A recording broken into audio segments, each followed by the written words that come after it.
Buenas noches con todos. Mi nombre es Anabel de Los Ángeles Chicaiza Cadenas. Soy estudiante de la carrera de Derecho. El tema a exponer el día de hoy habla de los derechos fundamentales de los jóvenes. La problemática a tratar es la violencia juvenil. Esta es una actividad formativa dentro de mi desarrollo profesional. Empezamos. Para el presente trabajo investigativo comenzaremos definiendo qué son los grupos prioritarios. Se define a los grupos prioritarios como aquellos grupos de la sociedad más susceptibles a las variaciones de los ciclos económicos del mercado, teniendo un fuerte grado de vulnerabilidad social.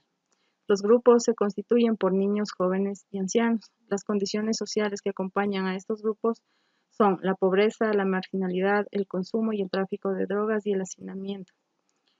Dentro de la Constitución del Ecuador señala, artículo 39, el Estado garantizará los derechos de las y los jóvenes y promoverá su efectivo ejercicio a través de políticas y programas, instituciones y recursos que aseguren y mantengan de modo permanente su participación e inclusión en todos los ámbitos, en particular en los espacios de poder público. El Estado reconocerá a las y los jóvenes como autores estratégicos del desarrollo del país y les garantizará la educación, salud, vivienda, recreación, deporte, tiempo libre, libertad de expresión y asociación. Además, el Estado fomentará su incorporación al trabajo en condiciones justas y dignas, con énfasis en la capacitación, la garantía y el acceso al primer empleo y la promoción de sus habilidades de emprendimiento. Desde la perspectiva del derecho, las constituciones suelen tener pocas provisiones relacionadas con la condición de los jóvenes. En términos generales, la aparición de los derechos para los jóvenes en los textos fundamentales parece ser una práctica de reciente creación. En todo caso, se trata de un avance importante dentro del constitucionalismo, toda vez que se trata de provisiones que buscan impactar favorablemente sobre la condición de un grupo que presenta importantes condiciones de vulnerabilidad y cuyo desarrollo es fundamental para el futuro de la sociedad. Tratados y leyes importantes para garantizar el derecho de los jóvenes. Convención Iberoamericana de los Derechos de los Jóvenes. Dentro de los artículos más importantes que está entre los convenios internacionales, la Convención Iberoamericana de los Derechos de los Jóvenes en su artículo 2 señala: los estados parte en la presente convención reconocen el derecho de todos los jóvenes a gozar y disfrutar de todos los derechos humanos y se comprometen a respetar y garantizar a los jóvenes el pleno disfrute y ejercicio de sus derechos civiles, políticos, económicos, sociales y culturales.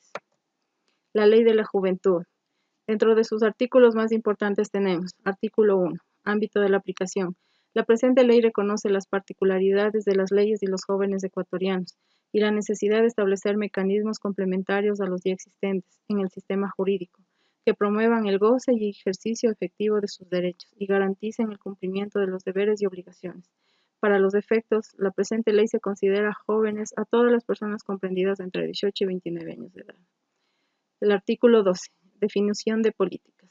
Las políticas de promoción de los derechos de los jóvenes son un conjunto de directrices de carácter público, emitidas por los organismos competentes dirigidas a asegurar la vigencia de los derechos de los jóvenes. En la definición de políticas de juventud, siempre se deberá contar con su participación, ya sea de manera directa o a través de las organizaciones que se constituyan de conformidad con la ley. Dentro de las políticas más importantes que tiene la Ley de Juventud constan el artículo 14, políticas de promoción de los derechos de la educación. Artículo 15, políticas de promoción del empleo juvenil.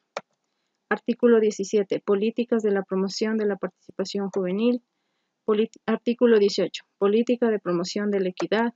Artículo 19, políticas de promoción de la recreación y el tiempo libre. Como podemos apreciar en las normas anteriormente citadas, los derechos de las y los jóvenes abarcan un campo amplio en el marco jurídico, lo que nos permite comprender sobre el deber ineludible del Estado para con la juventud. No obstante, hace falta precisar las políticas públicas que las diversas instituciones, iniciando desde el gobierno, deben cumplir como mandato expreso de la juventud. Además, es indispensable que las y los jóvenes conozcan adecuadamente cuáles son sus derechos, como requisito fundamental para exigir su cumplimiento. Es decir, que la juventud debe asumir un rol protagónico, tendiente a la organización y capacitación, y mediante dicho proceso participativo, coordinar las acciones pertinentes para el pleno ejercicio de los derechos constitucionales y legales. Conclusiones. La violencia, teniendo a los jóvenes como víctimas o victimarios, está íntimamente vinculada a la condición de vulnerabilidad social de estos individuos.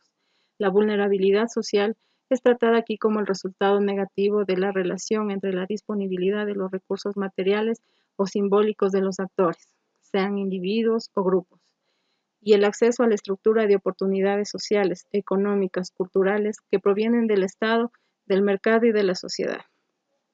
La violencia juvenil en Ecuador es básicamente un problema social que no se resuelve con mayor represión ni mucho menos disminuyendo la edad penal.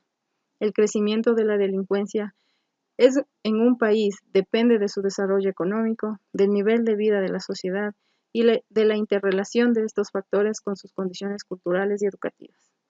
La familia es un camino de ida y vuelta para los adolescentes en conflicto con la ley, que no realizan una carrera criminal. Por una parte, es un camino de ida por los factores de riesgo del cuidado familiar, el abandono parental junto al sentimiento de soledad y rencor, la ausencia de apoyo familiar y los problemas de comunicación enredados con la falta de confianza, los conflictos familiares, la violencia generacional y de género en el hogar, la socialización con integrantes del hogar familiar con antecedentes penales.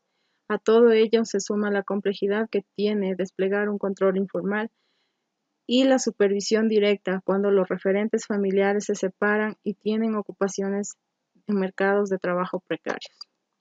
La violencia juvenil es un problema que nos atañe a todos en la sociedad y por cual debemos trabajar en conjunto para erradicarlo. Debemos transformar en verdadera la responsabilidad tanto del gobierno como de las entidades privadas y la familia para guiar y desarrollar a nuestros jóvenes en hombres y mujeres de bien y responsables para que no tengan opciones a vivir una vida de delincuencia. Muchas gracias.